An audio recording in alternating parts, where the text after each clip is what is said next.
trying to second guess what's happening. We just went in and did our own thing, and fortunately, it was something that that caught on as far as the public was concerned. It could have backfired, and nothing could have happened. Which occasionally, yeah. I mean, someday we're going to do a medley of our bombs for people, right?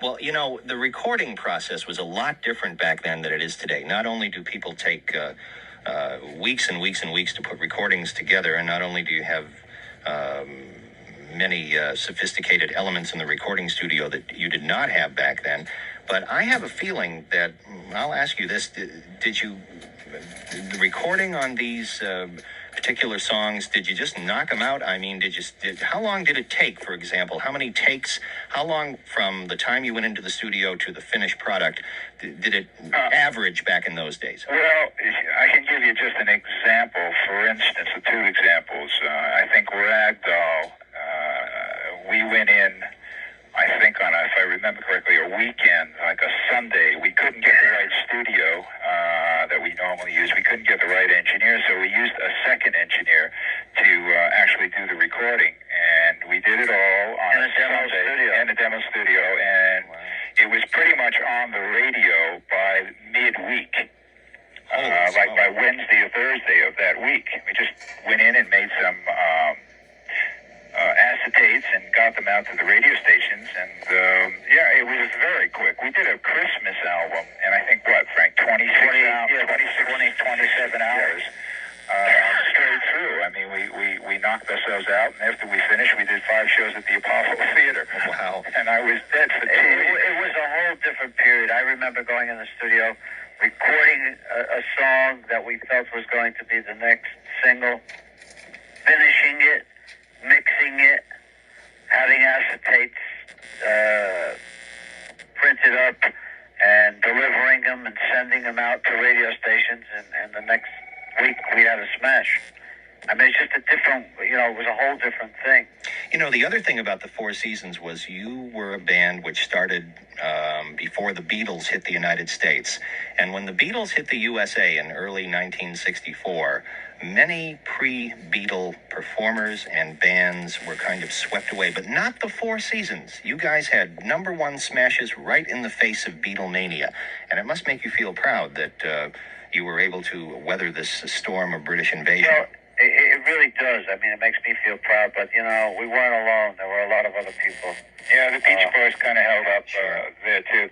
There was one... And some of the Motown acts, too. That's right. So, it's just...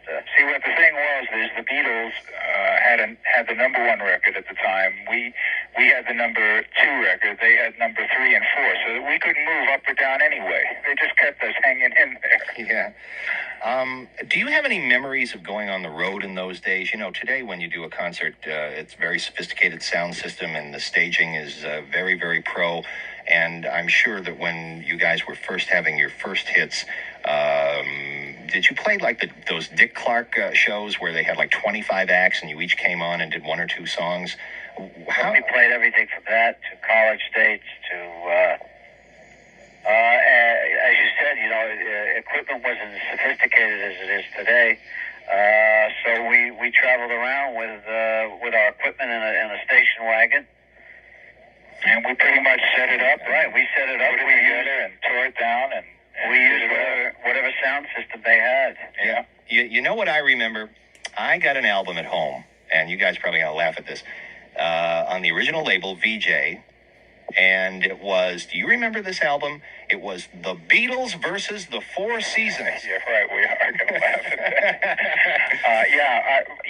Actually, I think my father had a copy of that somewhere around, but that didn't stay very long, because there were a bunch of lawsuits. I have a couple of copies of that. You really do? Yes, I do.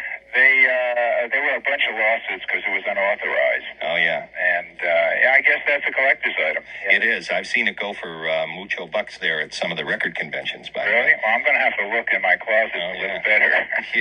Yeah, the early Beatles stuff, some of it was on Vee Jay, and of course the early Four Seasons stuff was on Vee Jay, and I guess Vee Jay Records just tried to repackage as much as they could in many different ways. Right. And That was one way they tried to do it. I want to ask you guys quickly a couple more things before I let you go. I noticed there was a change somewhere in the mid-'60s when I first saw the Four Seasons. I don't believe you guys were playing instruments on stage, or at least in the television performances you weren't. And then all of a sudden, you guys picked up instruments. Right. I remember at one point we played the Copacabana in New York and put a real slick nightclub act together, and it was a total disaster as far as we were concerned. And we decided that it was not for us to just stand up front and do choreography. Well, there was also something else that happened. If you remember, we played the Ohio State Fair. Oh yeah, that was pretty funny. Okay, and in the writer, they didn't say exactly what kind of band we needed, and we had to use a regular, a band that didn't have any electronic instruments. Just it was a circus band. Circus band. Tuba and tuba. And we went. It was very, very funny. And what we did is we went and borrowed instruments from the kids who lived in the area, and then we decided right there and then that from that point on we would, since we all played, that's what we would do. Yeah, we all played on the records though. I don't know what possessed us to go out and not play, but we did. Yeah. Let me ask you this about the Wonder Who group release. Don't think twice. It's all right. And on the label it said the Wonder Who. What's the story behind that? I think at the time, I don't know if I can remember exactly, but we had a couple of records already on the charts, and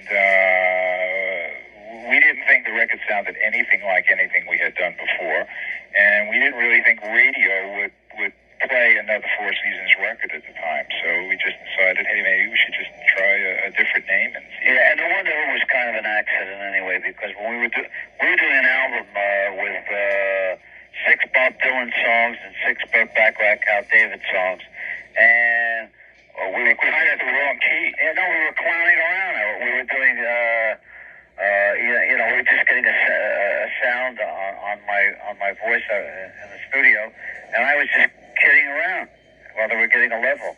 And you guys said, yeah, let's do it like that. And I thought you guys were kidding, and then we ended up doing it that way. Yeah. You know, there were a lot of, I won't say a lot, but there was at least a handful of records that were like that. I remember Bachman-Turner Overdrive, You Ain't Seen Nothing Yet. That was a gag take, and they decided to release it. Yeah. So you never know. Accidents do happen, and sometimes they happen for the best.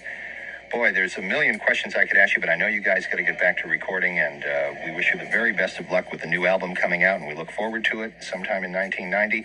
And once again, speaking for all of Cleveland, congratulations for being now in the Rock and Roll Hall of Fame. Thank you. And we'd like to thank all the people in Cleveland. Cleveland just really does happen to be one of our most favorite places to play. Unfortunately, we didn't get there this summer. And they beat the Bears. That's right. Yeah. You said it. Did you see that game? Whoa! 97. We used to play Cleveland more frequently when we were working for the Belkin brothers. Oh yeah. And also for Lenny Luxembourg when he had what was the Versailles? That's right. Yeah. Right. Many years ago. Yeah. Many moons. Yeah. Okay, Danny, thank you. Well, thank you, gentlemen, and once again, congratulations for now being Okay, in the Rock and Roll Hall of Fame, much. and we wish you the best of luck with the new album. Thank you, gentlemen. Thank you. Bye-bye. Bye-bye now. And there you have Frankie Valli and Bob Gaudio of the Four Seasons.